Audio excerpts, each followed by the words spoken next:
Hello armies, welcome back to my channel. So next episode में हमने देखा था कि जिमिन अभी भी बोगम के पास ही था और सुगा और यूंगी को समझ नहीं आ रहा था कि आखिर वो करे तो क्या करे। अब आगे वीडियो में आगे बढ़ने से पहले अगर आप मेरे चैनल पर नए हैं तो चैनल को सब्सक्राइब करके बेल आइकन को हिट कर दे, वीडियो को लाइक करें, कमेंट करके मुझे आपका फेवरेट पार्ट बताइए और अच्छा लगे तो अपने दोस्तों के साथ भी शेयर कर दें। तो चलिए आगे बढ़ते हैं। बस बहुत हुआ, सुगा ने खड़े होते हुए कहा।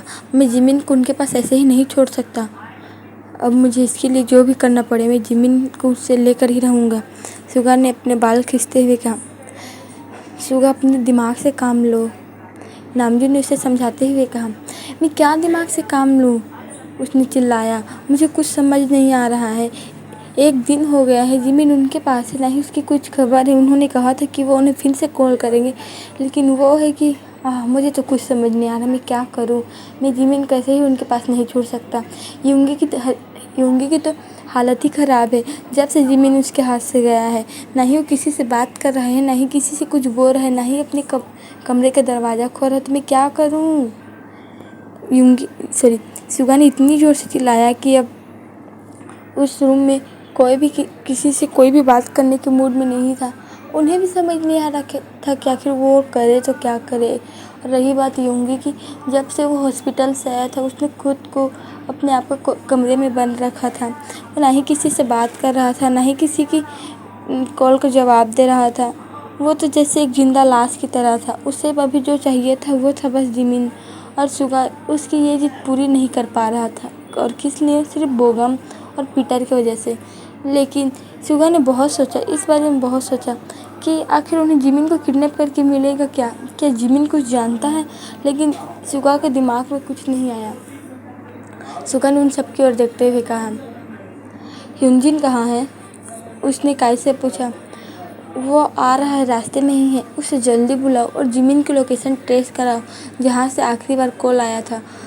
और अरे तुम हमारे जितने भी गार्ड हैं सबको अपने साथ ले जाओ। आधे को यहाँ घर की रखवाली के लिए छोड़ो और बाकी सब हमारे साथ आओ। सभी अपने अपने गन पकड़ के आना। उसने सबको ऑर्डर दिया और वो खुद रूम की ओर चला गया। पता नहीं सुगा का क्या होगा, होबी ने कहा, और वो बैठ गया। अब उसके आंखों में आंसू थे। अब वो अपने बेटों को इस तरह नहीं देख सकता था। होबी, हिम्मत रखो, हम जिमिन को भी छुड़ा लेंगे, सब ठीक हो जाएगा, तुम बस हिम्मत रखो, काई ने उसे हिम्मत देते हुए कहा। काई, मैं कैसे हिम्मत रखूँ? तुम मेरे बेटे को देख रहे हो, उसका बर्ताव कैसा होता जा रहा है। वो कोल्ड हार्टेड बनता जा रहा है, सिर्फ जिमिन की वजह से। जिमिन की वजह से था कि वो फिर से सबसे घुलने मिलने लगा था, सबसे बात करने लगा था। अब मैं फिर से अपने बेटे को उस डिप्रेशन की ओर नहीं जाने दे सकता। होबी ने चिल्लाते हुए कहा। तुम टेंशन मत लो, हम सब हैं ना, हम सब तुम्हारे साथ हैं। पता नहीं मेरा जिमिन कैसा होगा। एक आवाज़ आई। ये आवाज़ बहुत दर्द भरी थी और एक फुसफुसाहट की तरह थी, लेकिन सभी ने आवाज़ तुरंत पहचान ली। जिन जो एक कोने में बैठा था, अभी तक उसने किसी से कुछ भी नहीं कहा था। अब उसका दिल रो रहा था। उसे अपना बेटा अपनी आंखों के सामने चाहिए था। मॉम, आप टेंशन मत लो, जिमिन उनको कुछ नहीं होगा, ते ने जिन के कंधे पे हाथ रखते हुए कहा। ते, मुझे नहीं पता तुम्हें अपने भाई को किस तरह लाना है, मुझे नहीं पता। तुम बस मेरी जिमिन को मेरे पास वापस लेकर आओ। आखिर हमेशा मेरा ही बेटा क्यों, मेरा बेटा क्यों? जिन ने फुट फुट के रोते हुए कहा। अब आर्यन से भी जिन का रोना देखा नहीं जा रहा था।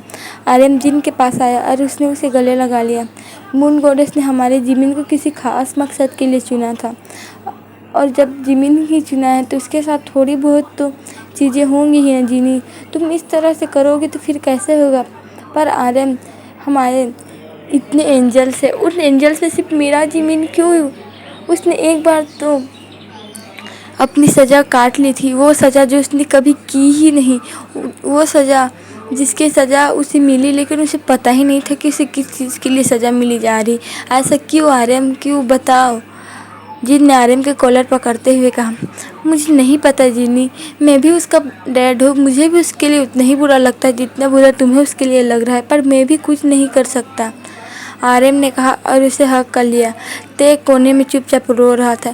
जंकुक उसके पास गया और उसने ते को गले लगा लिया। कुकू, मुझे और कुछ नहीं चाहिए, प्लीज़ प्लीज़ प्लीज़ जिमिन को वापस ला दो। एक बार जिमिन हमारे हाथ से चला गया था। मैंने मॉम की मुझसे नाराज़गी देखी थी, उनकी मेरी नाराज़गी बहुत लंबे समय से चली और मैं नहीं चाहता था कि फिर से जिमिन के साथ कुछ हो। प्लीज़ तुम कुछ करो ना जंकुक। उसने जंकू के कंधे पे रोते हुए कहा। वहाँ ये सब देखकर बोंगियों को भी बहुत बुरा लग रहा था। विक्टोरिया तो जैसे चुप सी हो गई थी। इतनी छोटी बच्ची जो कल तक हंस खेल रही थी, सबको परेशान कर रही थी, वो अब कुछ भी नहीं बोल रही थी, ना ही रो रही थी, ना ही किसी की ओर देख रही थी। उसे भी लगा कि घर में कुछ हुआ है, सभी परेशान हैं, और उसने अपनी समझदारी दिखाते हुए किसी से कुछ भी नहीं कहा। वो बेचारी बच्ची कहती भी क्या, वो तो सिर्फ 2 महीने की थी, उसे तो कुछ समझ भी नहीं आ रहा होगा।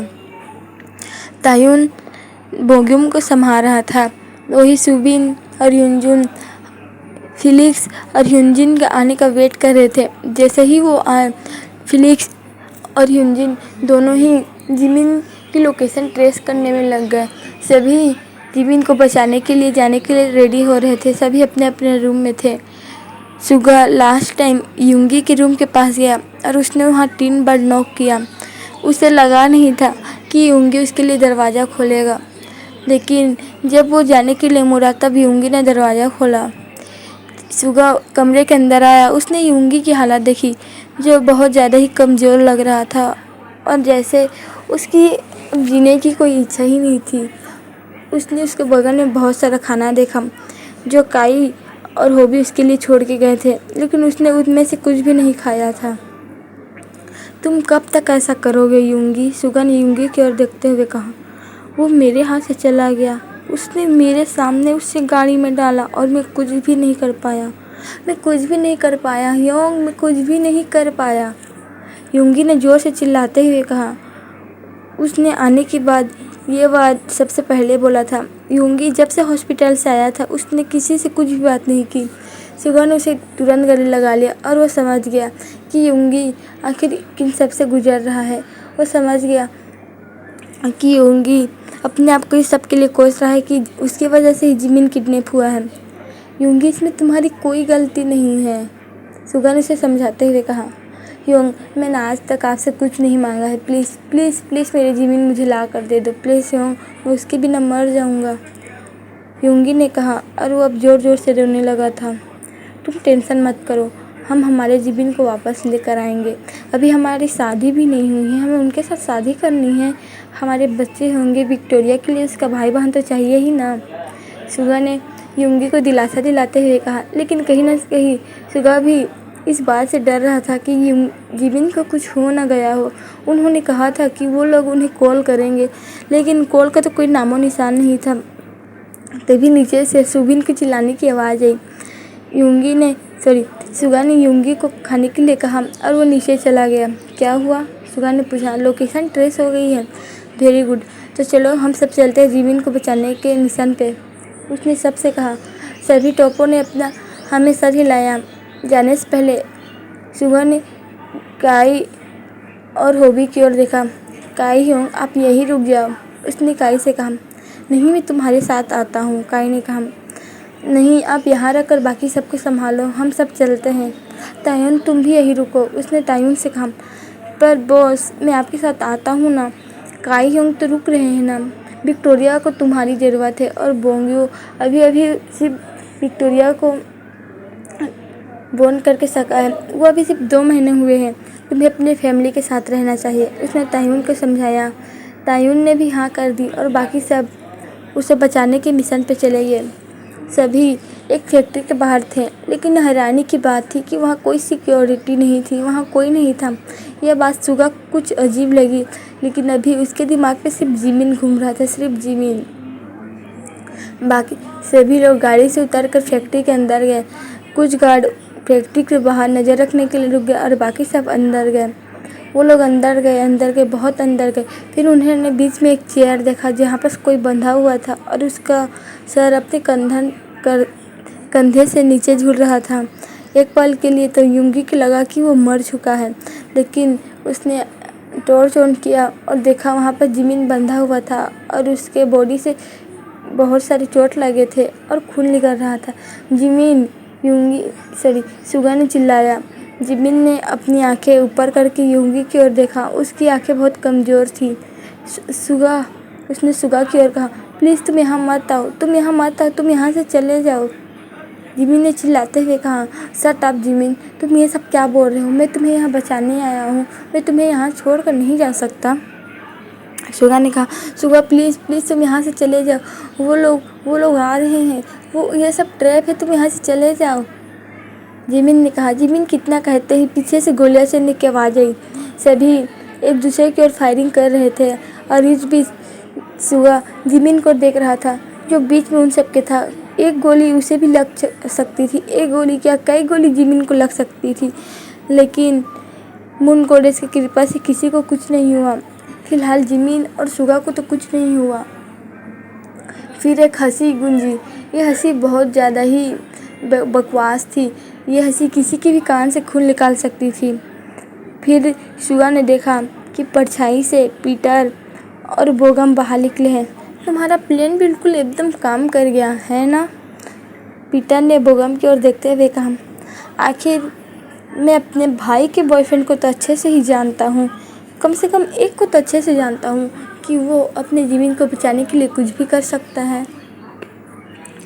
उसने जिमिन की ओर देखते हुए कहा, जिमिन जिसकी आंखों में आंसू थे और वो आंसू भरे आंखों से सुगा की ओर देख रहा था। सुगा प्लीज़ तुम यहाँ से चले जाओ, तुम यहाँ से चले जाओ। जिमिन बस यही बोल रहा था, लेकिन सुगा को समझ नहीं आ रहा था कि जिमिन उसे वापस जाने को क्यों बोल रहा है। उसने गौर से जिमिन के हाथ पैर को देखा। उसके हाथ पैर की रस्सियाँ खुल चुकी थी। उसने अपनी रस्सियाँ काट ली थी, लेकिन वो अभी भी बैठे हुआ था। आखिर वो सिर्फ पीटर और बोगम के ध्यान भटका रहा था। जिमिन मैं तुम्हें छोड़ के नहीं जा सकता, सुगा ने जिमिन के नाटक में शामिल होते हुए कहा। बाकी सबक को समझ नहीं आ रहा था कि आखिर उसके बॉस आखिर कर क्या रहे हैं। यहाँ तक कि आर्यन को भी समझ नहीं आ रहा था। फिलिस ने युनजुन के कान में कहा, ये आखिर बॉस को हो क्या गया है? क्या पता। उनके पीछे से आवाज़ आई। वहाँ पर जंगकुक खड़ा था। जंगकुक, पता नहीं ये बॉस कर क्या रहे हैं। फिर जंगकुक ने जिमिन की ओर देखा। तुम लोग गौर से जिमिन के हाथ और पैर को देखो, जंगकुक ने कहा। युनजिन और फिलिक्स जिमिन के हाथ पैर को देखने लगे। उसके हाथ पैर की रस्सी कटी हुई है, मतलब वो दोनों एक्टिंग कर रहे हैं, हमें भी उनका साथ देना चाहिए, जंगकुक ने कहा। जंगकुक ने फायर में शूट किया ऊपर तरफ। एयर में शूट करने के बाद सभी उसकी ओर देख रहे थे। तुम्हारे लिए बेहतर होगा कि बोगम कि तुम हम सबको जाने दो, और यहाँ तक कि जिमिन हमको भी जाने दो, जंगकुक ने कहा। लेकिन उसकी आवाज़ में थोड़ी गड़गड़ाहट थी, लेकिन उसने संभाल लिया। ओह जंगकुक, एक टाइम पे तो पीटर ये तुम्हारा वफादार था ना?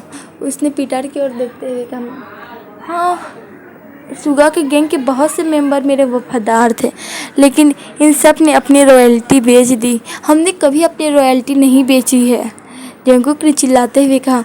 हम हमेशा तुम्हारे साथ रॉयल थे, तुम चाहे कोई गलत काम कर रहे थे या तुम सही काम कर रहे थे, जंगकुक ने चिल्लाया।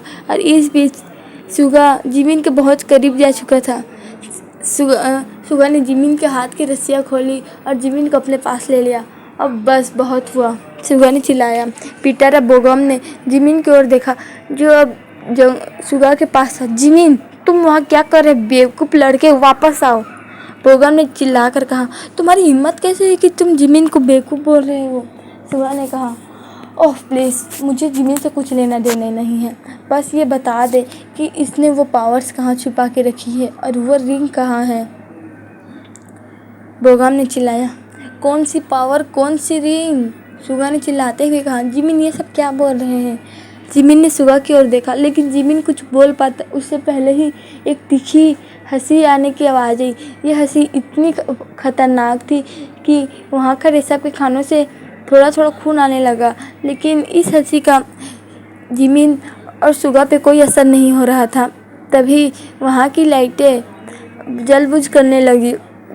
जब लाइट अपनी जगह पे सही थी, तब उन्होंने देखा कि एक बूढ़ी औरत, बहुत ज़्यादा ही बूढ़ी, जिसके पूरे शरीर पे मुहासे और झुर्रियाँ थी, उसके नाखून बहुत बड़े बड़े और एकदम काले थे, उसकी आंखें लाल और बैंगनी थी, जैसे बैंगनी और लाल रंग को बनाकर उसकी आंखें बनाई गई हो। उसके बाल उसके कमर से लंबे थे और बिल्कुल ही सादे थे। उसके पैर बहुत अजीब से तिरछे थे और उसमें नाखून थे जो बहुत लंबे थे और दिखने में बहुत ज़्यादा ही गंदे लग रहे थे। उनके मुहासे को देखकर किसी को भी उल्टी आ सकती थी।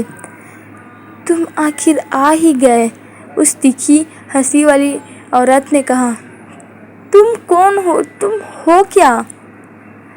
पीछे से जंगकुक ने कहा। तुम मुझे नहीं समझ सकते बेवकूफ़ लड़के, उसने इतनी तीखी आवाज़ में कहा कि जंगकुक को जैसे उसके कानों से सच में खून निकलने का जैसा आभास हुआ। लेकिन इस बात का सुगा पे बिल्कुल भी असर नहीं पड़ा। तुम हो कौन? उसने उस लड़की की ओर देखते हुए कहा, जो लड़की कम और एक कोई बूढ़ी औरत जो 100-200 साल की हो ऐसा लग रहा था। तुम मुझे जानते हो? तुम मुझे कैसे भूल सकते हो? युंगी? उसने युंगी की ओर देखते हुए सुगा की ओर देखते हुए कहा।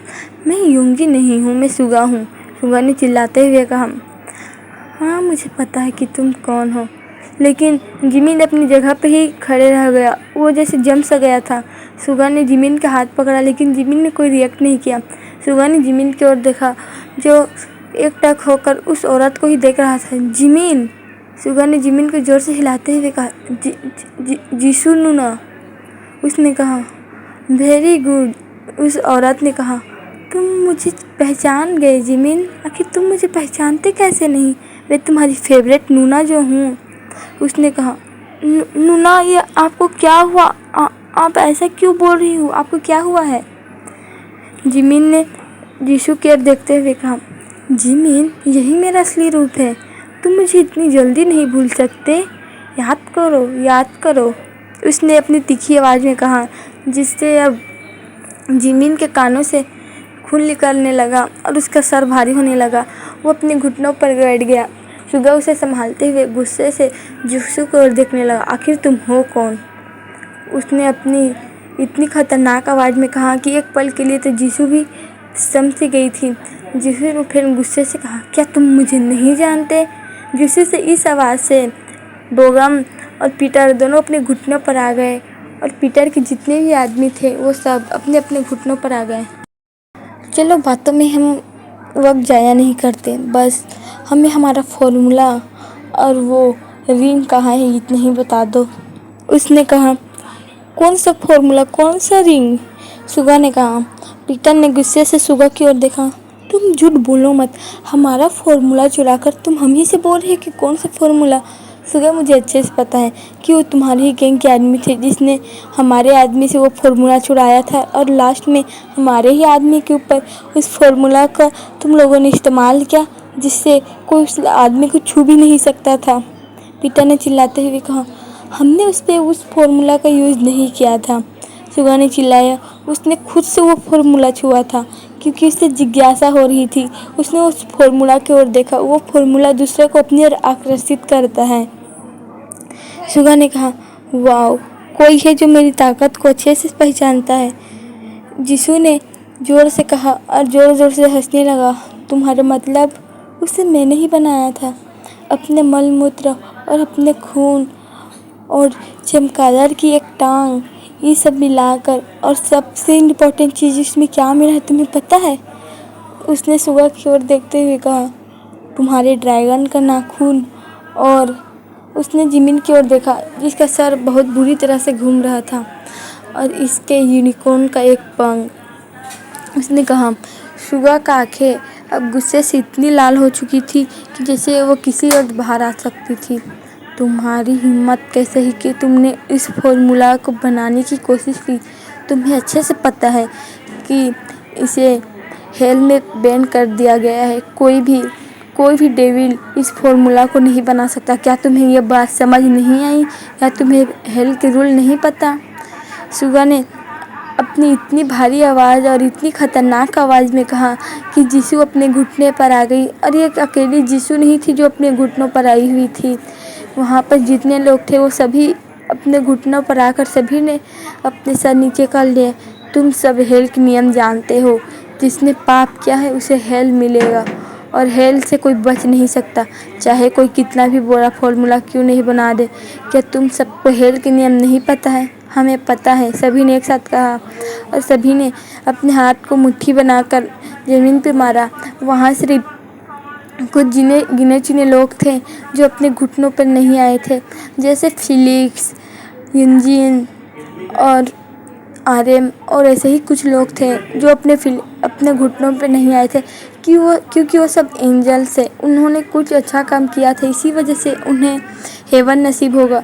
और बाकी ने कितने भी बहुत से बुरे काम किए थे, इसी वजह से सभी अपने घुटनों पर थे। जिमिन अपने घुटनों पे नहीं था, उसे बस कमज़ोर महसूस हो रहा था। उसका सर घूम रहा था, उसे समझ नहीं आ रहा था कि हो क्या रहा है। नहीं तो सुगा की बातों पे उसके ऊपर कोई असर नहीं हो रहा था। जिमिन को तो कुछ लग ही नहीं रहा था कि उसके साथ हो रहा है। मैं लास्ट टाइम बोल रही हूँ, उस यीशु ने अपनी हिम्मत जुटाते हुए कहा। वो फॉर्मूला और रिंग कहाँ है? उसने अपनी आंखें खोली और उसकी आंखें अब चमक रही थी। उसने जिमिन की ओर देखा। जिमिन अब हवा में उड़ नहीं रहा था, जैसे कोई उसे गर्दन से पकड़ के ऊपर उठा रहा था। जिमिन सांस लेने के लिए स्ट्रगल करने लगा, अपने हाथ पैर मारने लगा। और सुगा भी अब नॉर्मल हो चुका था। अब उसकी आंखें नॉर्मल हो चुकी थी। अब वो जिमिन की ओर देख रहा था। जिमिन, उसने चिल्लाया। मुझे पता था डेविल को कुछ याद नहीं आ सकता। ये तो बस उसकी अंदर की आत्मा जानती कि वो अभी भी डेविल है। यीशु ने मन में ही सोचा, तुम शांति से बताओ कि रिंग कहाँ है, वरना।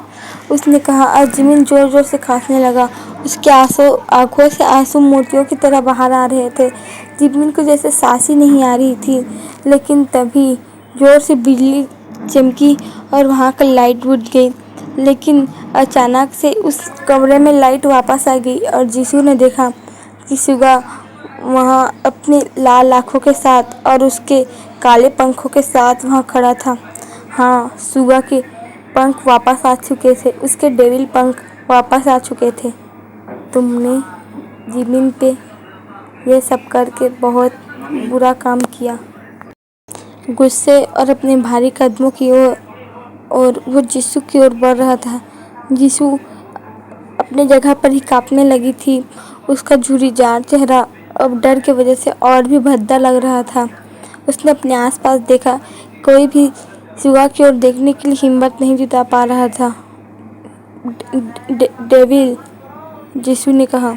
तो ठीक है आर्मीज, आज के लिए इतना ही। आपसे मिलेंगे फिर नेक्स्ट एपिसोड में। तब तक के लिए बाय। एंड आर्मीज, मैं आप सबसे पूछना चाहती हूँ कि आप सबको तेकूब का जो मिनी सीरीज है वो पसंद नहीं आ रहा है, उसमें व्यू नहीं आ रहे। अगर आप सबको पसंद नहीं आ रहा तो आप सब मुझे कमेंट करके बता दें, मैं उस सीरीज़ को बंद कर दूँगी। Okay bye.